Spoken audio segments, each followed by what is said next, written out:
Voilà, donc je vais le replacer là. Donc ça peut être sympa, ce genre de choses. Je sélectionne le bloc avec la flèche noire. Il compte. C'est donc un bloc texte. C'est un bloc texte. On voit la marge que j'ai mise précédemment. Et on voit la porte d'entrée et la porte de sortie du texte. C'est un bloc texte. Mais il ne contient aucun texte et donc il peut contenir des images. Si j'importe une image dedans, ça marche.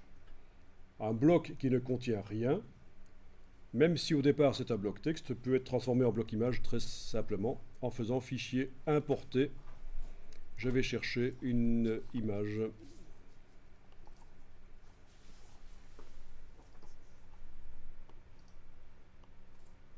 Voilà.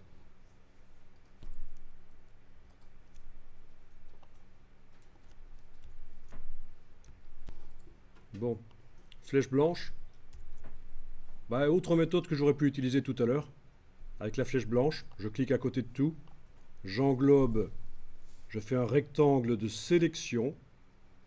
Ben oui, et donc j'arrive à sélectionner les deux points. Tout à l'heure, je l'ai fait par clic, majuscule clic.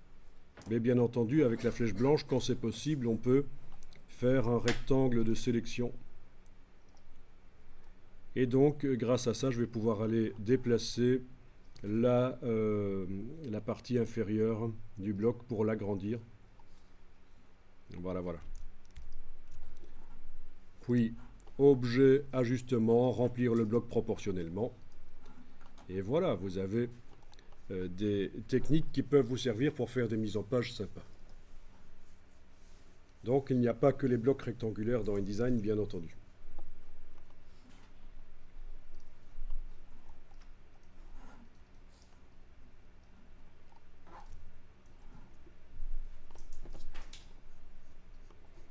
Voilà. Vous voyez, je viens d'agrandir l'image.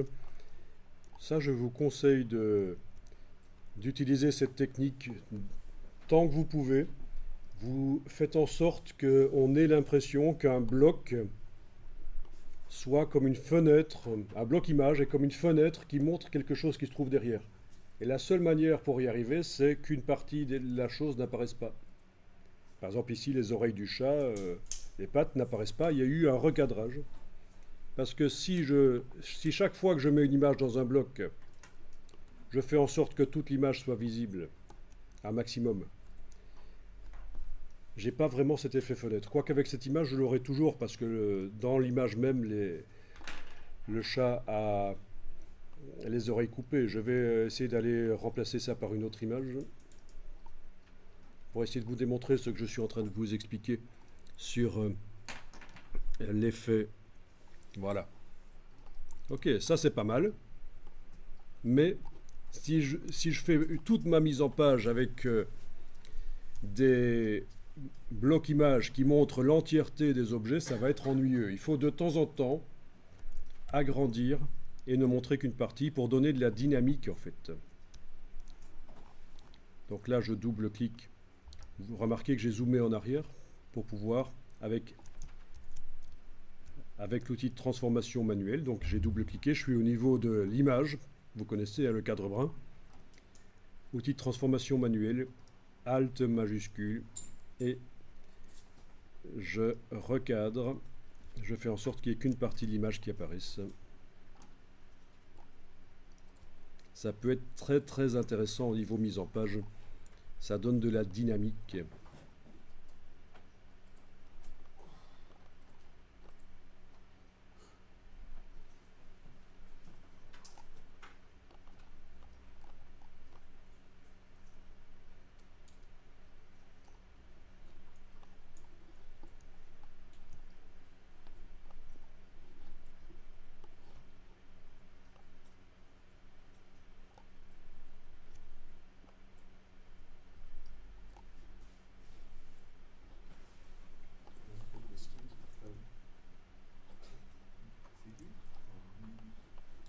Bon, le texte ici sur ma page A4, il est super grand, on est d'accord. Pour une tablette, une lecture sur tablette, ça va.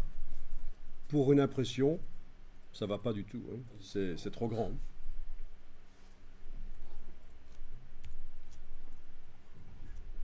plus, il y a beaucoup de mots par ligne.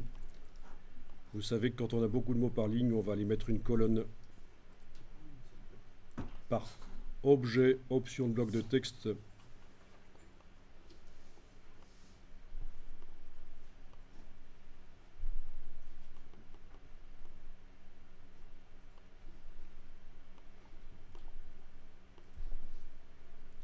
Alors on va maintenant tester avec Illustrator parce que des formes qui peuvent contenir du texte et des images, on peut en faire avec Illustrator.